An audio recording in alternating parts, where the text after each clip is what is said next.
नमस्कार मंडळी, मी आली खोपोली येथे गगनगिरी महाराज यांच्या मठात। चला तर मग जाऊया।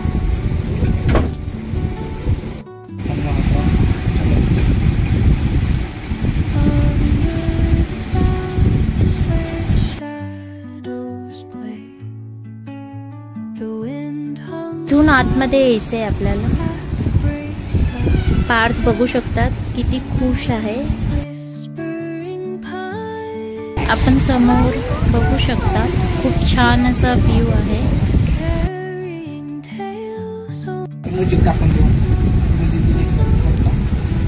चला तर मग आपण दर्शन घेऊया।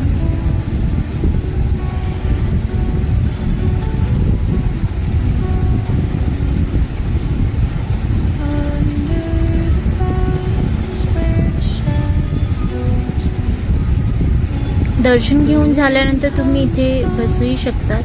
खूप शांत आहे। आम्ही दर्शन घेतल्यानंतर लगेचच गुहेकडे निघालो, जिथे गगनगिरी महाराज तपस्या करायचे।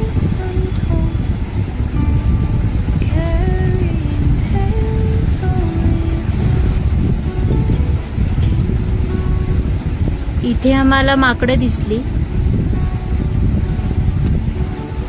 इथे पेरूचे आणि फणसाची खूप बागे आहेत।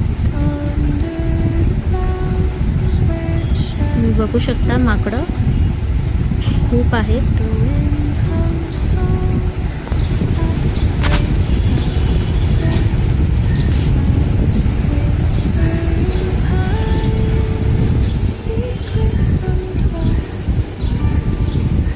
गुहेकडे जाण्यासाठी इथून जावं लागतं।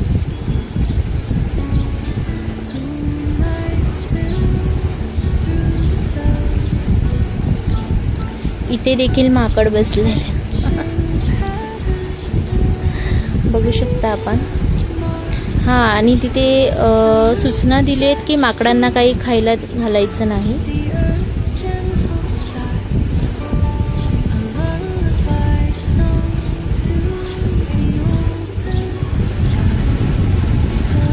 पार्थ बघू शकता तुम्ही, खूप म्हणजे खूप खुश आहे। त्याला खूप दिवसानंतर बाहेर फिरायला आणलंय, त्यासाठी चप्पल नाहीये पायामध्ये।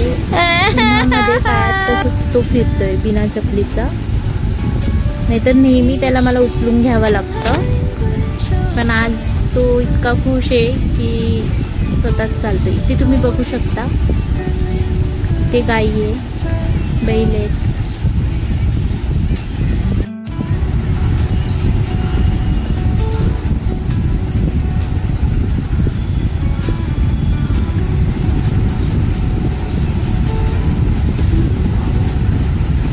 इथूनच आपल्याला वरती जायचंय।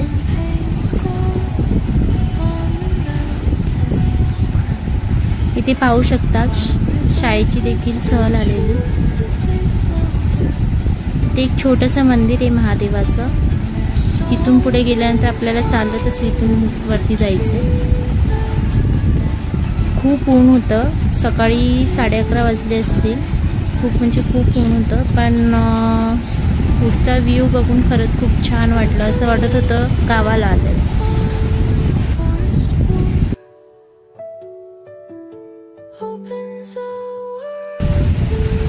हीच ती गुहा आहे जिथे गगनगिरी महाराज यांनी बसून तपस्या केलेली। आम्ही आतमध्ये गेलो, दर्शन घेतलं। आतमध्ये आरती चालू होती। खरंच खूप छान वाटलं। तुम्ही पण नक्की विजिट करा इथे, तुम्हालाही खूप छान वाटेल, आवडेल। तुम्ही इथे बसून जप ध्यान करू शकता। खूप शांत आहे इथे, खूप म्हणजे खूप शांत आहे।